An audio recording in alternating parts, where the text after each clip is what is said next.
A Thing of Beauty. The poem A Thing of Beauty was given by a British romantic poet named John Keats.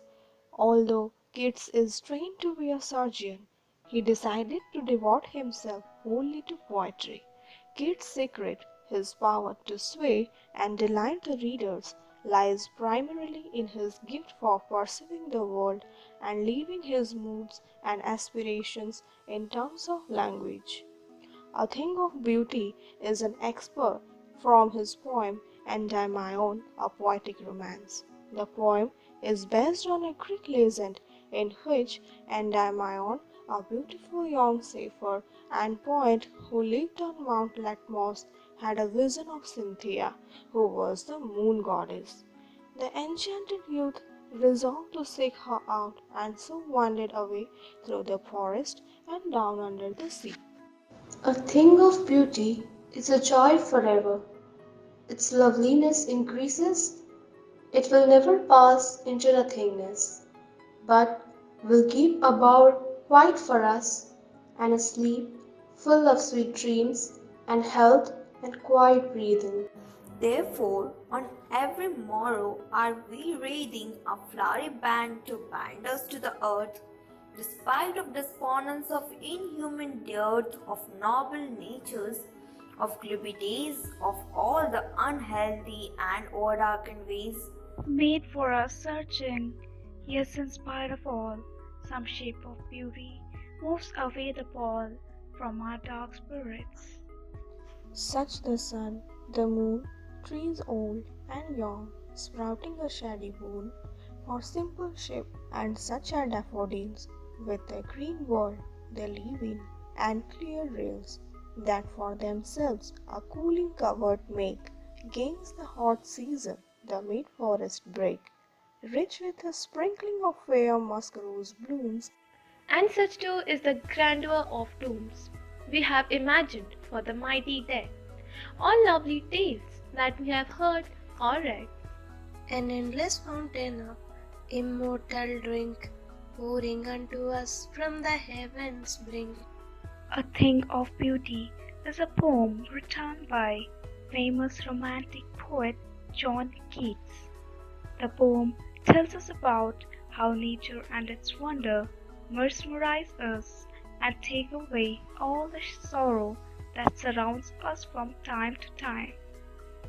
It is based on Greek mythology about a shepherd named Endymion, his quest for his love Diana, and how in his quest he falls in love with an earthly maiden who later turns out to be Diana herself. The poem begins with the famous line, "A thing of beauty is a joy forever," meaning that a beautiful thing always gives joy to humans. It will never pass into nothingness. In essence, its beauty will never die. Instead of its loveliness, increases. The poet then compares the thing of beauty with a number of other things to describe how much important it is for us. According to him, it is a bar quiet for us. In essence, it is like the peaceful shade of plants for us. It is a sleep full of sweet dreams and health and quiet breathing.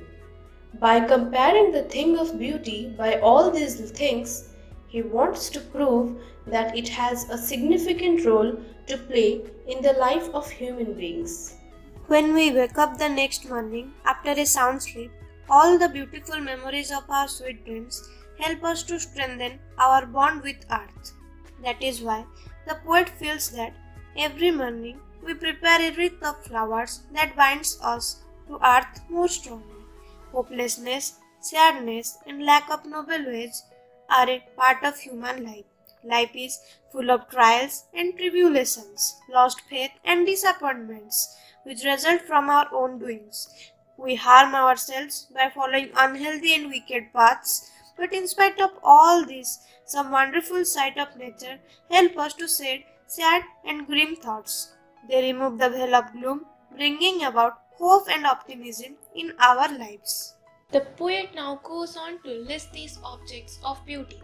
He says that the sun, the moon, the old and young trees which provide shades to sheep, the daffodils, the greenery surrounding them, the cool and clear streams which provide respite in the heat of summer, and the bushes growing in the forest with musk roses blooming amidst them, are all eternal sources of joy and pleasure. The poet adds on further to his list. According to him, there is beauty even in death. He finds beauty in imaginary stories people have made about our dead ancestors who were deemed as heroic and mighty. The poet goes on to say that all the lovely tales that we have heard can also be placed among such things of beauty, as they have a sublime effect on the human spirit. All beautiful things are like an endless fountain from the heaven, sent by God Himself, so that mankind may enjoy these precious gifts.